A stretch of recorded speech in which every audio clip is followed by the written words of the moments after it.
И какво става, хора? Аз съм вънката БГ и в нашото видео ще крием картички на футболисти по селото. И да, нека да започваме да ги крием.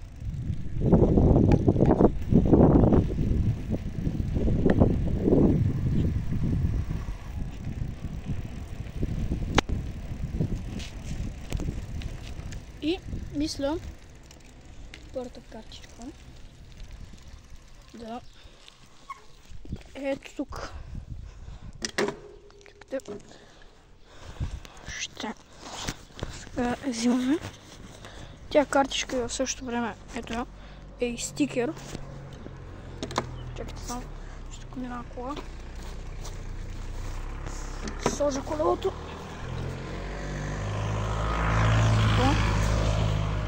Ето е картичката на Родриго Пол. Мисля да я скрия. Ето тук. Тук ще я скрия. Чакайте. Ето е така.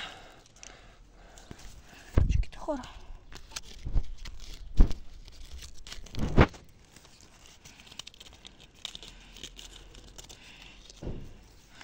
Ето къде е.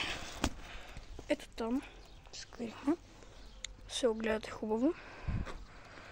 Къде е крим? Сега отиваме за втората картичка, която е на футболиста, който се казва Левандовски. Сега трябва да я намерим място, което сега ще намерим. Се качваме. Много теглим с колелото и кола има зад мене.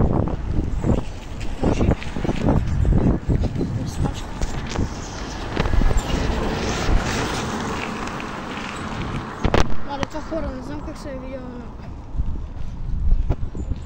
камерата, но се е набила много готино. Хора, видя къде ще скрия. Много е близко до първата картичка. Олът. Хора, вижте. Какво няма? Петел. Добре. Сега си имаме втората картичка. Ето на Левандовски на Европейското 2024. Ще я скрим. Ето. Ето така. Ето някакси. Ето така. Чуй да видите. Добре. Ще бъде малко навътре. Или ето тук. Ето така. Вижте къде.